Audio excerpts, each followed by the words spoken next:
কলিতে জীবকে জানিয়েছে তার কোনো যুগে কোনো অবতারে ভগবান না কোনো তার শ্রীধাম বৃন্দাবন ধামে ভগবান আবার কি করেছেন, তার ব্রজভূমি সহ শ্রী রাধিকার সেই প্রেম ভক্তি রসনা তিনি আস্বাদন করেছিলেন। কিন্তু সেই উন্নত উজ্জ্বল রসের কথা মাগো তিনি সর্বসাধারণকে জানিয়ে যেতে পারে। তাই ভগবানের অন্তরে একটা অপূর্ণতা ছিল। যেমন ভেবে দেখুন, আপনি আমি কোনো আস্বাদীয় বস্তু আস্বাদনের পর যতই পরিতৃপ্ত হই না কেন, তার থেকে অধিক পরিতৃপ্ত হই যখন ওই আস্বাদীয় বস্তুর রসের কথা আমরা অন্যের কাছে বর্ণনা করতে পারি, তাই তো? ভগবান আবার তিনি বৃন্দাবনে সেই রসটি আস্বাদন করেছিলেন, কিন্তু দুঃখের বিষয় ভগবান সেই রসের কথা তিনি এই কলিতে সর্বসাধারণকে তিনি জানাতে পারেন। যেমন কোনো ফুল বা যতই সুগন্ধযুক্ত হোক না যতক্ষণ সেই ফুলটি প্রস্ফুটিত না হচ্ছে তার সুগন্ধ পৃথিবীর সম্মুখে প্রকাশিত হয় না, কিন্তু যখন প্রস্ফুটিত হয় আপনি আমি সেই সুগন্ধে উৎফুল্লিত হই, প্রফুল্লিত হই। বাতাসের হিলন সেই সুগন্ধটিকে চারিদিকে উদ্ভাসিত উদ্বেলিত করে।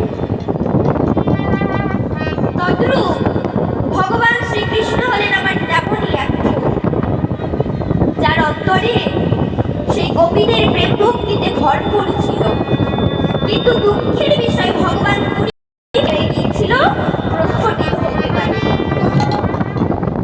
কিন্তু সেই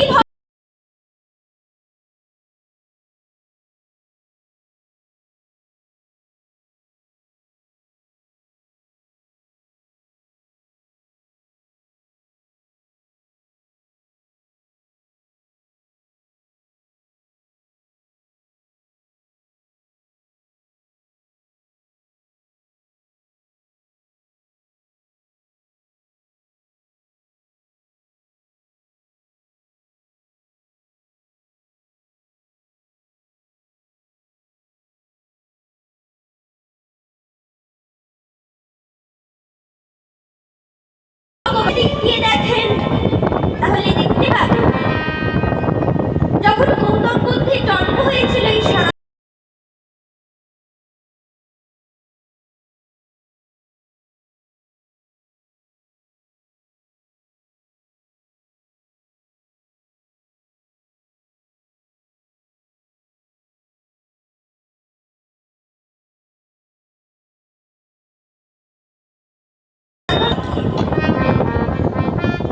তাই বলা যায়, তাই ঐতিহাসিকগণ তাকে বলেছে বেদ না মানিয়া বুদ্ধ হইল নাস্তিক। বেদ না মেনে বুদ্ধ নাস্তিক হয়েছে। তবে সেই বৌদ্ধবাদের সমগ্র ভারতের না সঙ্গম। বৌদ্ধম শরণম গোস্বামী, আবার সঙ্গম শরণম গোস্বামী। এই প্রতিধ্বনিতে সেই ভারত মহাদেশের আকাশ বাতাস প্লাবিত হয়েছিল। কিন্তু দুঃখের বিষয় হলো আস্তে আস্তে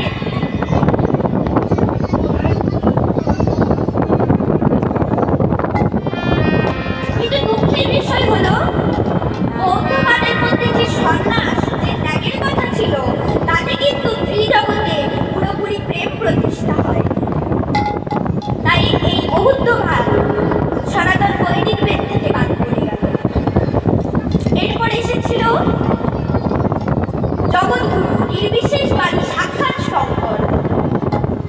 জগৎগুরু শঙ্করাচার্য এসে তিনি কি করলেন? তিনিও প্রেমের কথা বলতেন না।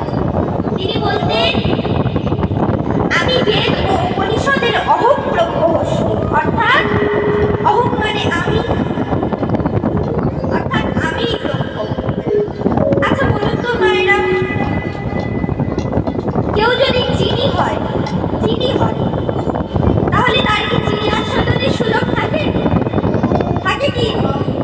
থাকে না, কেননা সে নিজেই হলো চিনি।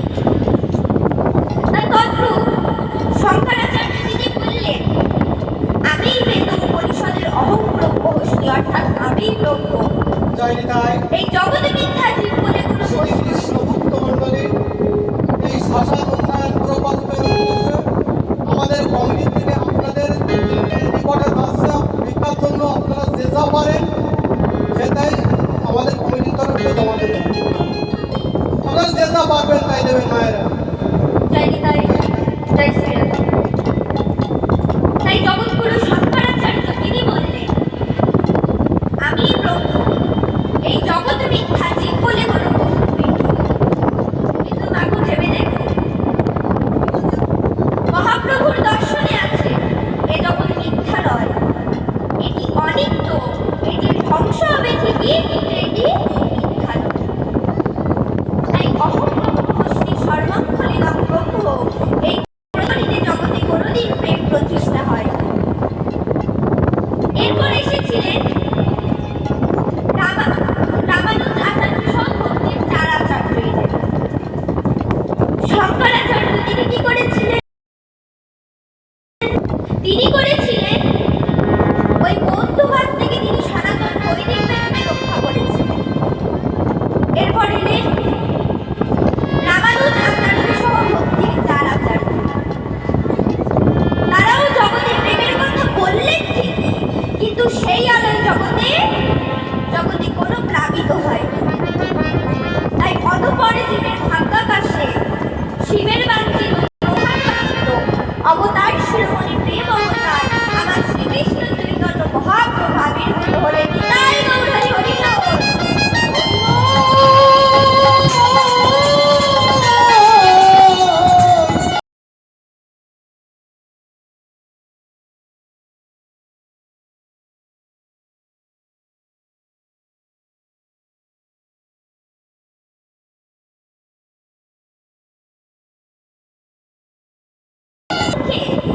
একটি প্রদীপ প্রজ্বলিত করেছিলেন, উজ্জ্বল প্রদীপ তিনি প্রজ্বলিত করেছিলেন।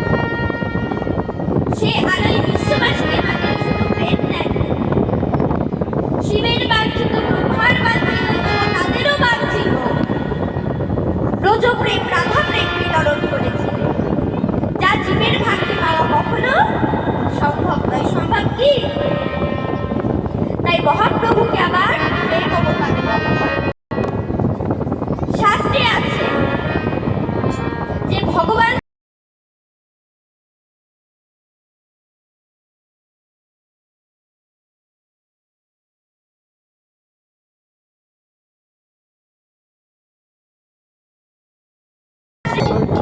যিনি প্রতিটা জীবের হৃদয়ে প্রজ্বলিত উজ্জ্বল স্নিগ্ধময় প্রেমের আলোক পত্রিকা জ্বেলে দিয়েছিলেন, যে আলোয় বিশ্ববাসী যে পথ দেখেছিলেন তা আজও অম্লান। তাই এমন করে দরদি হয়ে জীবের পাশে মাগো আর কেউ দাঁড়ায় না। এমন করে কাতরতা নিয়ে, এমন করে ভক্তি নিয়ে, আমাদের প্রেম ভালোবাসা নিয়ে আর কোনো ভগবান আমাদের মাঝে দাঁড়ায় না। তা আপনারা তো প্রশ্ন করতে পারেন যে ভগবান তো এক, ঈশ্বর তত্ত্ব তো দুই নয়, তাহলে এমন করলে কেন যে কোনো ভগবান দাঁড়ায় না? আচ্ছা মাগো ভেবে দেখুন তো, আকাশে যে চন্দ্র, সেটা কি দুইটা না একটা? একটা তো, একটা তো। তা অষ্টমী চন্দ্র আর পূর্ণিমা চন্দ্রের যদি কি এক নয়?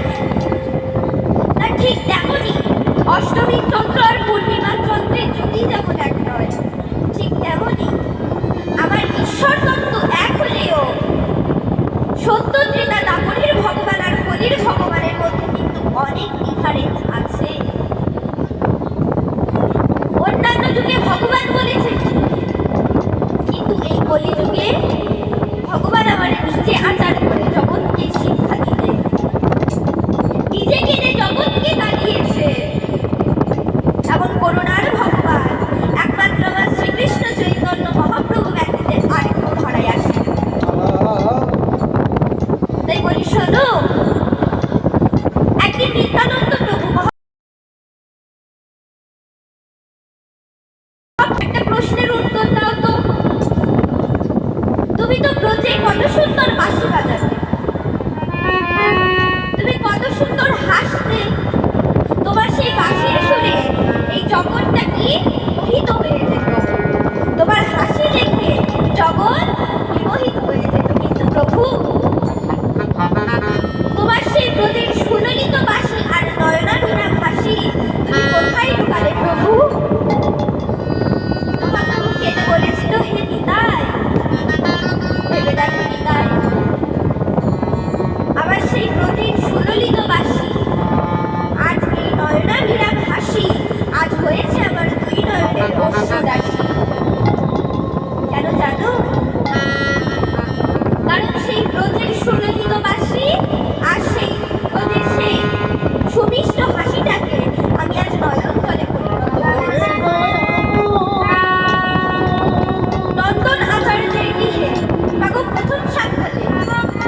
চতুর্থ অধ্যায়ে সপ্তম ও অষ্টম নম্বর শ্লোকে ভগবান তিনি নিজেই বলেছেন কি ইয়াদা ইয়াদা হি ধর্মস্য গ্লানির্ভবতি ভারত অভ্যুত্থানম ধর্মস্য তদাত্মানমস্মৃতম নমঃ পরিত্রাণায় সাধুনাং বিনাশায় চতুষ্কৃতম ধর্ম সংস্থাপনার্থায় সম্ভবামি যুগে যুগে। হে ভারত, চেয়ে দেখো ভারত, যখনই এই পৃথিবীতে ধর্মের গ্লানি ও অধর্ম বেড়ে যাবে তখনই আমি নিজেকে সৃষ্টি করে অবতীর্ণ হব তোমারই মাটিতে। সাধুদের পরিত্রাণ, দুষ্কৃতিকারীদের বিনাশ ও ধর্ম সংস্থাপনের জন্য আমি যুগে যুগে অবতীর্ণ হই। তাহলে কি বলছে? ভগবান আছেন, ভগবান আসেন। আবার কি বলছে? ভগবান শুধু আছেন তা নয়, ভগবান শুধু আসেন তাও নয়, ভগবান আমাদেরকে হাত বাড়িয়ে ডাকেন। চৈতন্য চরিতামৃতে বলছে ভগবান আমাদের হাত বাড়িয়ে ডাকেন। কাকু রূপসনাতন গোস্বামী আবার বলেছে ভগবান আছেন, ভগবান আসেন, ভগবান হাত বাড়িয়ে ডাকেন, শুধু তা নয়, ভগবান ভক্তের জন্য কাঁদেনও। তাই চৈতন্য চরিতামৃতে কৃষ্ণদাস কবিরাজ গোস্বামী কথা বলেছেন জীবেরও লাগিয়া প্রভু কাঁদে উচ্চেশ্বরে, পতিত পাষণ্ডে দুর্মতি অতি প্রাণে না মারিল কারে। তাই বলি শোনো, তাই শ্রী ভগবান আমার এবার কি করেছে? তা ওই সুরধুরীর তীরে প্রভু আবার আজ ভক্তগণ সঙ্গে নিয়ে প্রভু আবার আজ হরিনামের খেলা করছে। এই খেলা বলি শোনো, খেলায় ও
যুগধর্ম প্রবর্তায় নাম সংকীর্তন, চারিভাগ ভক্তি দিয়া নাচাইব ভুবন।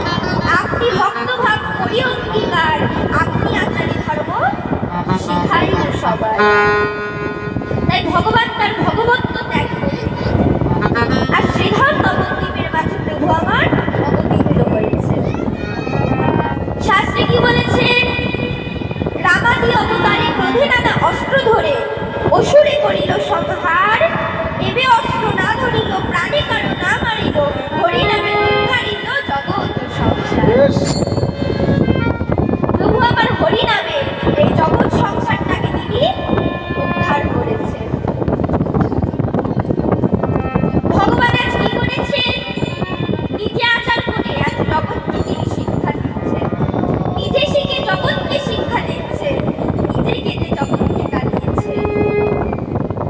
ওগো, তাই বলি শোনো, শাস্ত্রে বলেছে জীবনিত্য কৃষ্ণ দাস ইহা ভুলে গেলা, এই দোষে মায়া পিশাচিনী তার গলায় বাঁধিলা। অর্থাৎ জীব একমাত্র কৃষ্ণ দাস, কৃষ্ণের দাস। আমরা সবাই সে কথা ভুলে গেছি। ভুলে যে ওই মায়া পিশাচিনীর পিছু ছুটতে ছুটতে ওই মরু সাহারার পিপাসার্থ হরিণের মতো আজ আমরা ক্লান্ত। সম্মুখে সেই অফুরন্ত সিন্ধু পেয়েও আমরা কি করছি? ভ্রুক্ষেপণ না করিলে বিষয় সলিলে নিমজ্জিত হয়ে আছি। আমরা কি করেছি? মহাপ্রভুর অর্পিত সর্বপাপ বিনাশ হরিনামৃত সুধারস পেয়েও আমরা ভ্রুক্ষেপণ না করিলে আমরা কি করেছি? আমরা দিশেহারা হয়ে আছি। তাই এত সুন্দর সহজ সরল পন্থাকে সৃষ্টি করেছেন আমার শ্রীকৃষ্ণ চৈতন্য মহাপ্রভু। আর আমরা সেই কলিযুগের মানুষ। আমাদের মতো সৌভাগ্যবান আর জগতে কয়জন আছে? কিন্তু বাবু ভেবে দেখুন, আমরা সে কথা ভুলে যেয়ে মায়া পাশে বন্ধ হয়ে সেই মায়ার উপরন্তু গলায় পড়ে আমরা মিথ্যে মায়ার সংসারে নিমজ্জিত হয়ে আছি। ওগো, একদিন এক রজক তার পোষ্য গাধাটিকে নিয়ে ওই নদীর ঘাটে গিয়েছেন। কিসের জন্য? না, রজক তিনি কাপড় ধৌত করতেন। তার শুকাবার পর সেগুলোকে ভাঁজ করে ওই গাধার পিঠে বহন করে আবার বাড়ি ফিরে আসতেন। কিন্তু একদিন ওই কর্মক্ষেত্রে যাওয়ার পর ঘটল এক বিপত্তি। কি? রজক যে রজ্জু দ্বারা গাধাটিকে বাঁধতেন, সেই রজ্জুটা আজ মনের অজান্তে তিনি আনতে ভুলে গেছে। তাই কি করেছে? রজক আমার মনে মনে চিন্তা করছে যে এত দূরের রাস্তা, বাড়ি যেয়ে যে আবার এখানে প্রত্যাবর্তন করব, তা তো সম্ভব নয়।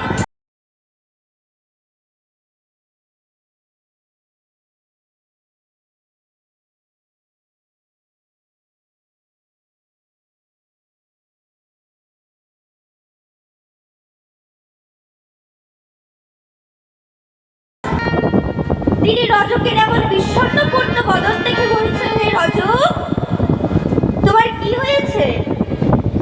এমন ভাবে চিন্তা করছো কেন? রজক বলেছিল, বাবা, আমি প্রত্যাহ যে রজ্জু দ্বারা আমার গাধাটিকে বাঁধি, আজ মনের অজান্তে সেই রজ্জুটা আমি আনতে ভুলে গেছি।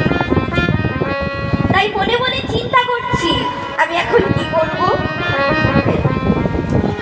সাধু বলছে, ও এই কথা, তুমি চিন্তা করো না, আমি তোমার উপায় বলে দিচ্ছি। কি উপায়? না, তুমি প্রত্যহ যেমন ভাবে গাধাটিকে বাঁধো, আজও ঠিক তেমন ভাবেই গাধাটিকে বাঁধো।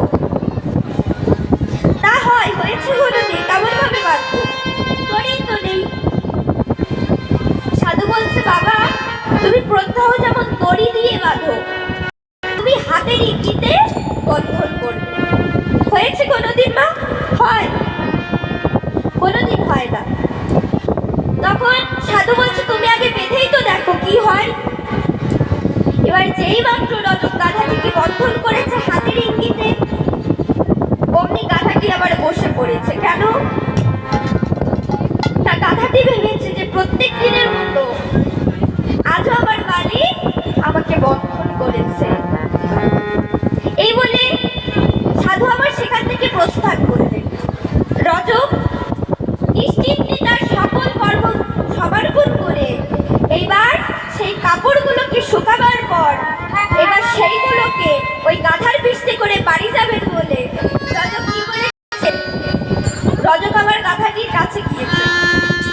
তখন ঘটলো আরেক বিপত্তি। কি? তা গাধাটিকে সেই যে বেঁধেছে আর তার ওঠার নাম বন্ধ নেই। তাকে ওঠানোর জন্য কত ঠেলাগুলো, কত মারধর করল, তথাপি বা গাধাটি উঠল না। তা রজব তখন আরেকটি চিন্তাই করল। ওই সময় মায়েরা সাধুটি আবার সেই রাস্তা দিয়ে যাচ্ছিলেন। রজবকে দেখে বলছে, হ্যাঁ বাবু, এ তুমি কি করছো? এমন ভাবে পীড়া করলে তো বেচারা তো মরে যাবে। তখন রজব আবার রেগে গিয়ে বলছে, সাধু বাবা, তুমি আমার গাধাটিকে কি এমন করেছো? সে সেই যে শুয়েছে আর ওঠার নাম গন্ধ নেই। সাধু বলছে, বাবা, তোমার গাধা যে উঠবে, তুমি কি তার বন্ধন মুক্ত করেছো? বলছে, বাঁধিই তো নি, তো খুলবো কি করে? সাধু বলছে, বাবা, তুমি যেমন হাতের ইঙ্গিতে বন্ধন করেছিলে, ঠিক তেমনই এবার তুমি হাতের ইঙ্গিতে তার বন্ধন মুক্ত করো, দেখবে গাধাটি উঠে দাঁড়াবে। রজব তাই করলো। বাবা অমনি গাধাটি আবার উঠে দাঁড়িয়েছে। এর থেকে কি বোঝা গেল? রজব কিন্তু তার গাধাটিকে বাঁধে, কিন্তু গাধাটার পশুবৃত্তির অজ্ঞানতার বশবর্তী হয়ে সে মিথ্যে মায়ের রজ্জু গলায় পড়ে ওই মাটিতেই সে শুয়ে রইল। তার আর ওঠার নাম গন্ধ নেই। তদ্রূপ আপনি আমি এই মায়াময় মায়ার সংসারে এসে ঈশ্বর প্রদত্ত সমস্ত জ্ঞানের অধিকারী হয়েও আমরা কি করেছি? এই মায়াময় সংসারে আমরা আবার বলে পড়ে আছি। মিথ্যে মায়ের রজ্জু গলায় পড়ে আমরা এই মায়াময় সংসারে নিমজ্জিত হয়ে আছি। একবারও ভেবে দেখলাম না সম্মুখে আমাদের অফুরন্ত সিন্ধু পড়ে আছে। একবারও সেটাকে আস্বাদন করে দেখলাম না যে এর মধ্যে আমার কি বস্তু আছে।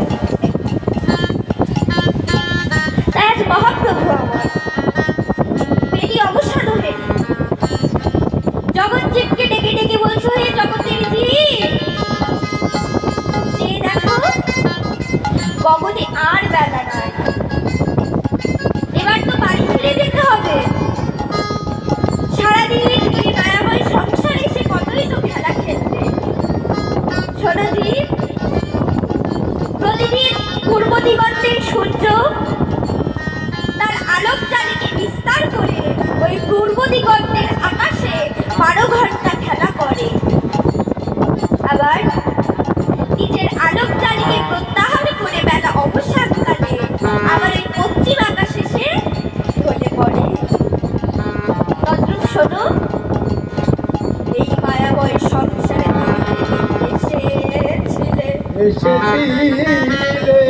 তদ্রূপ তোমার ওই যৌবন নামক সূর্যের উদয় হয়েছিল। এই সূর্য 12 ঘন্টা এই পৃথিবীর বুকে খেলা খেলেছিল। ভেবে দেখো জি, তোমাদের ওই যৌবন নামক সূর্য তোমাদের এই দেহ গগনে 12 ঘন্টার জন্য উদয় হয়েছিল। আবার এই দেহের বেলা অবসানকালে তোমাকে ওই মৃত্যুর কোলে ঢলে পড়তে হবে, তোমার সেই সূর্যটা অস্তাবিত হবে।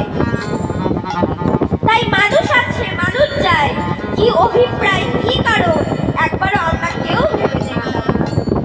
শুধু জানলাম মানুষ শুধু আসে আর যায়, একবারও কেউ ভেবে দেখলাম না। তাই মহাপ্রভু আমার তিনি কি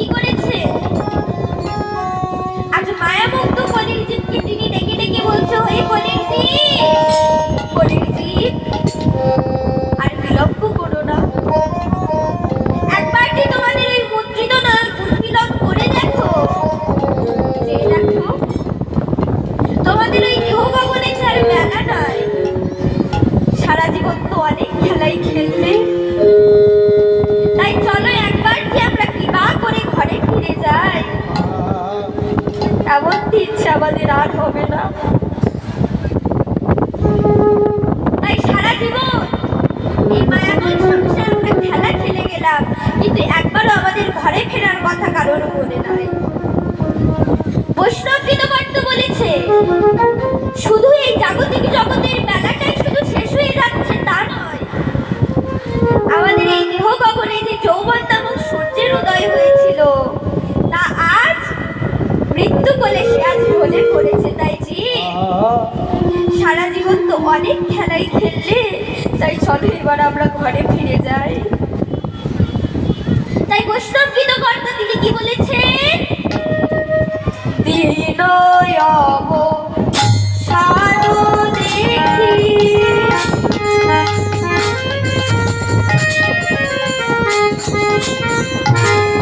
গৃহেতে চলিলা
প্রণাম করি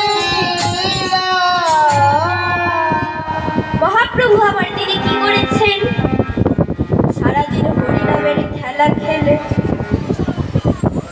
প্রভু আবার কি করেছে, মহাপ্রভু আবার নিজে আচার করে জগৎকে শিক্ষা দিচ্ছেন। হে জগৎ, শাস্ত্রে কি বলেছে, আপনি আচারী ধর্ম জগৎকে শিখায়, আপনি না আচারিলে ধর্ম জগৎকে শেখানো না যায়। মহাপ্রভু নিজে আচার করে জগৎকে শিক্ষা দিচ্ছে। হে জগৎ, যে দেখো আমি কি করেছি জানো, সারাদিন হরিনামের খেলা খেলে দিন অবসানকালে মাতৃচরণে এসে আমি আমার হতে শিক্ষা দাও। আমি যেমন সারাদিন হরিনামের খেলা খেলে গৃহে এসে ওই মাতৃচরণে প্রণাম করেছি, তদ্রূপ তোমরাও আমার হতে শিখে নাও। কি করবে জানো, তোমরাও মাতা পিতার চরণে ভক্তি শ্রদ্ধা রাখবে। কেন জানো, শাস্ত্রে বলেছে, মাতা গুরু পিতা গুরু গুরু জ্যেষ্ঠ ভাই, মাতা পিতার সমান গুরু এ জগতে আর নাই।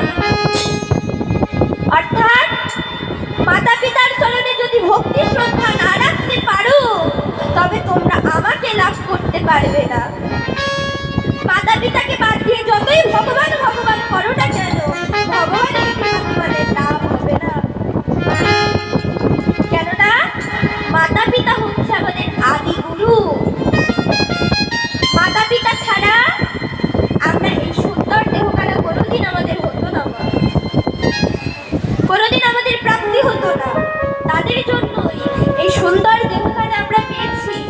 কর্ণে হরিনাম শ্রবণ করতে পারছি, হরিনাম গাইতে পারছি, ওই সাধু সঙ্গ করতে পারছি।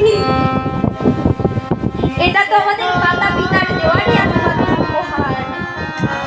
তাই কাজেই ভগবান বলেছে, মাতা পিতার চরণে ভক্তি শ্রদ্ধা না রাখতে পারলে তোমরা কোনোদিনও আমাকে লাভ করতে পারবে না। শাস্ত্রী বলেছে, মাতা পিতা গাছের গোড়া, হরি গাছের ফল, সেই গোড়া বাদ দিয়ে কেন তোমরা আগাই ভালো জল। অর্থাৎ মাতা পিতা আদি গুরু। ভেবে দেখুন মায়েরা, একটা চারা বৃক্ষ বা একটা বট বৃক্ষ যা বলুন না কেন, তা সে তার একটি নির্দিষ্ট স্থানে দাঁড়িয়ে আছে। তা আপনি যদি সেই চারা বৃক্ষটিকে বড় করতে চান, তাহলে কি করতে হবে? তার ওই গোড়ায় জল ঢালতে হবে। তা গোড়ায় যদি জল না ঢেলে আপনি যদি আগায় জল ঢালে কাজ হবে? তদ্রূপ সেই বৃক্ষের গোড়া হলো আমাদের মাতা পিতা, আর আগা হলো আমার শ্রী ভগবান। মাতা পিতার চরণে ভক্তি রাখলেই আমার ভগবানকে লাভ করা যায়। তাই হরি হরি বল।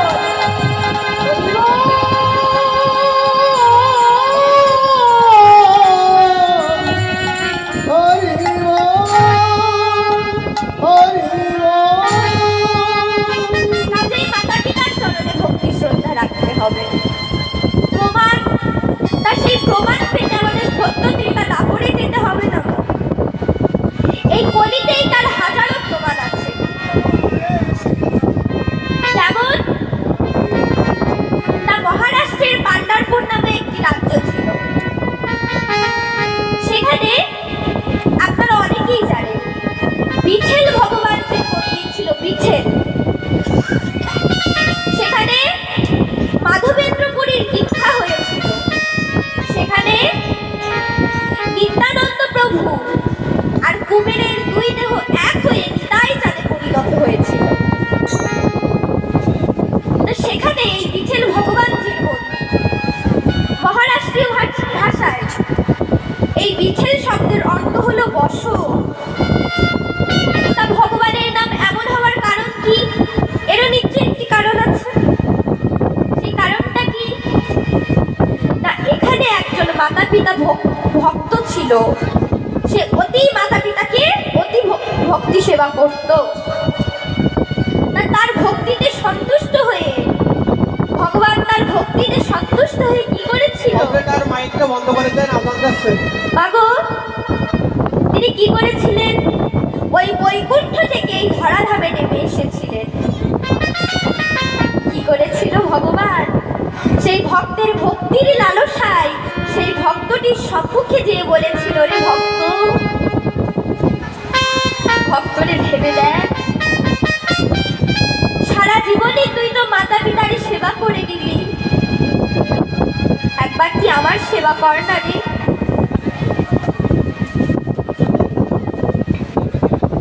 একবার কি আমার সেবা কর। কেননা জানিস ভক্ত, তোর হাতে একটু সেবা পাবো বলে আমি সেই বৈকুণ্ঠ থেকে এখানে নেমে এসেছি। বলে ভক্ত, আমায় একটু সেবা কর না ভক্ত, তোর হাতে সেবা পাবো বলে আমি যে সেই দূর দূরান্ত থেকে এখানে ছুটে এসেছি। ভগবান অনাদির আদি, তিনি সামান্য একটা মাতা পিতা ভক্তের ভক্তিতে পরাভূত হয়ে বাগো তিনি আজ এই ধরাধামে নেমে এসেছেন। মায়েরা এইদিকে খেয়াল করুন, তিনি এই ধরাধামে তিনি নেমে এসেছেন। তখন এই ভক্ত বলেছিলেন, ওহে ভগবান, তুমি যদি আমার হাতে সেবা পেতে চাও তোমাকে একটু অপেক্ষা করতে হবে। কেন? আমার মাতা পিতার সেবা আগে শেষ হোক, তবেই আমি তোমারই সেবা করব। ভগবান কি করেছিলেন? সেই ভক্তের ভক্তিতে পরাভূত হয়ে ভক্ত ভগবানকে একটা পাথরের পিঁড়ি দিয়েছিল, যে পিঁড়ির উপরে ভগবান বসেছিলেন। কেন? না, ওই ভক্তের হাতে একটু সেবা পাবে বলে। ভেবে দেখুন মা, কোনো অবুঝ বাচ্চাকে কি করা হয়?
তারি যে ধনী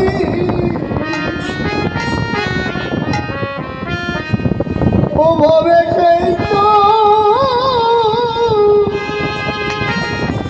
সেই তো দোলায় পড়ে ও আরে করি বলে ওরে করি বলে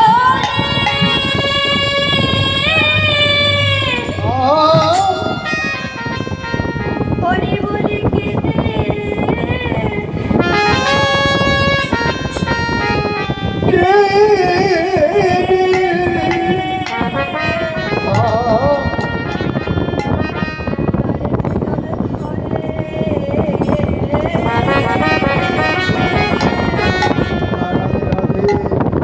ওরে সেই তো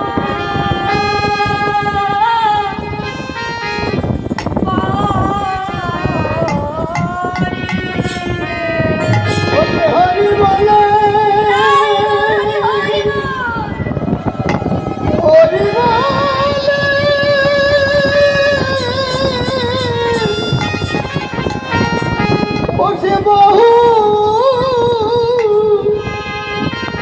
ওসে বহু তুলি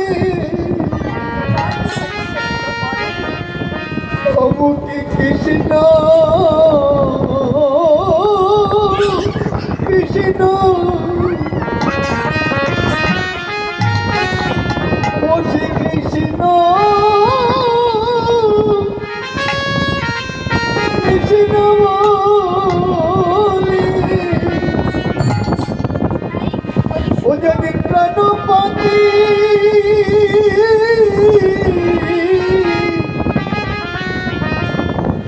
ওই আমায় দেবে পাখি সেদিন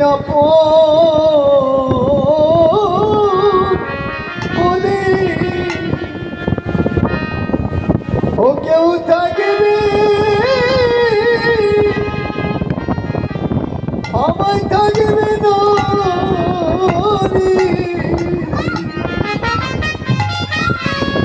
তাই গো হরি বল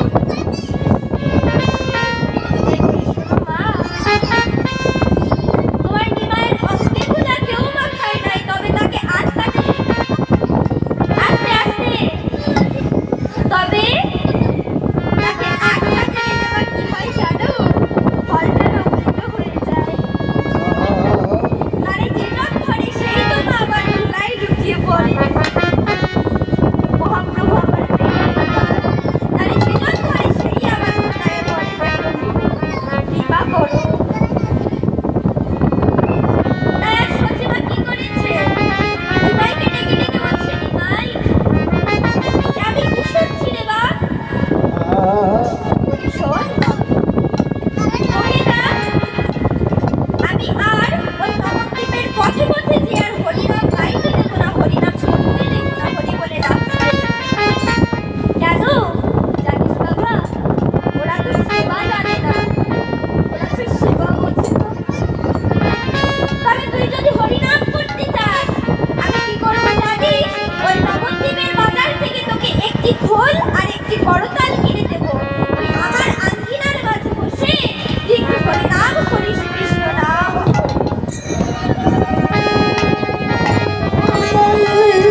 রাধে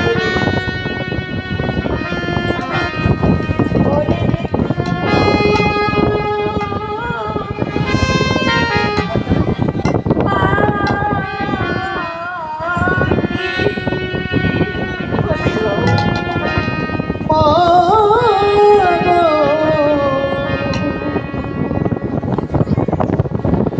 তুমি চরণ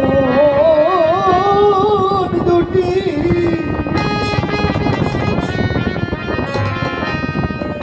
তোমার রেখো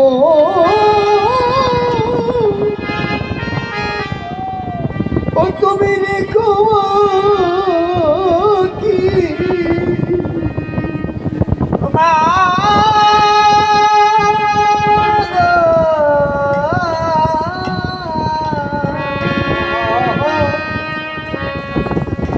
ধরে চরণ দুটি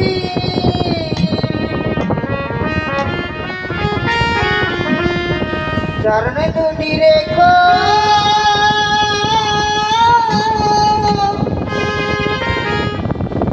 রেখো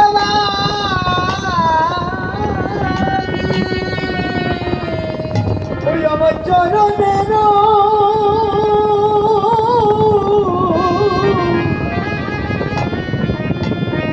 ওই আশায় ভাবে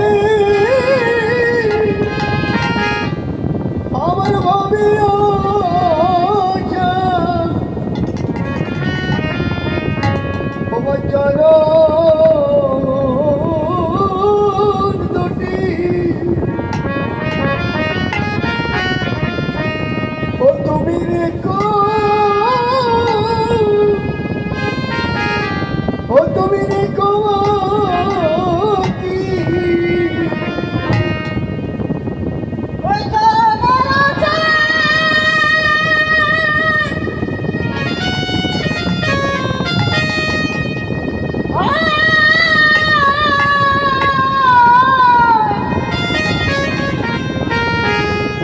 আমার ভাবে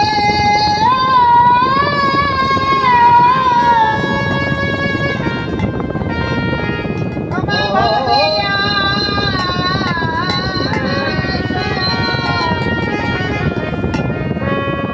এই রে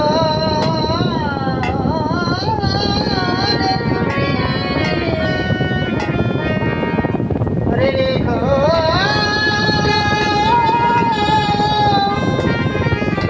রেখো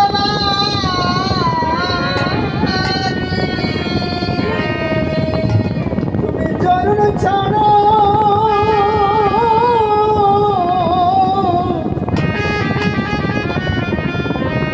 ওই আমায় করে দিও না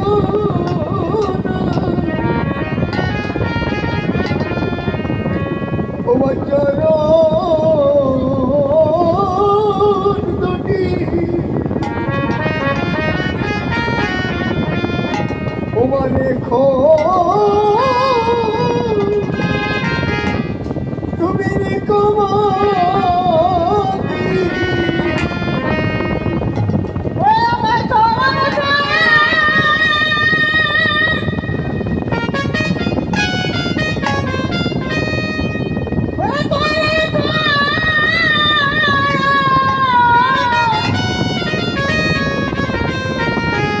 আমায় করে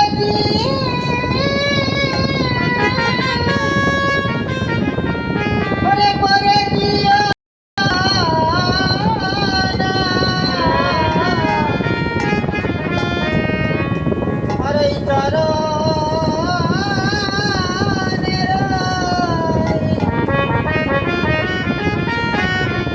কারণের বাজে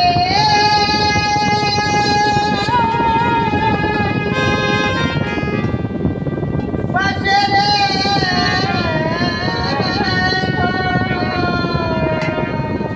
ওকে কৃষ্ণ কৃষ্ণ কৃষ্ণ কৃষ্ণ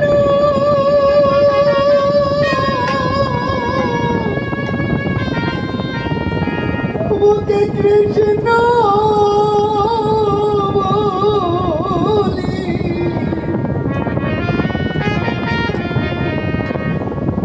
আমার শেষে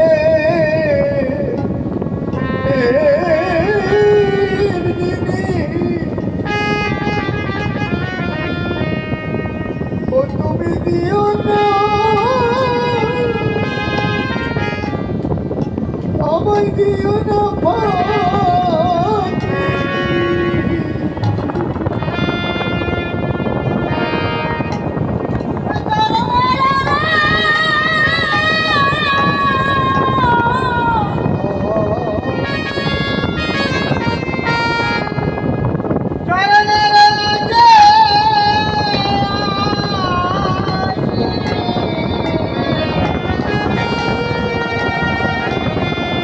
ওরে যেন শেষের দিনে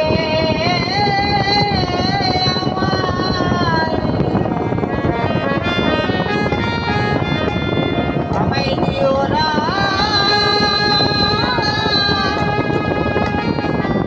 দিও না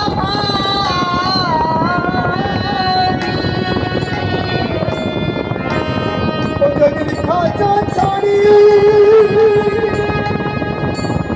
খাঁচা ছাড়ি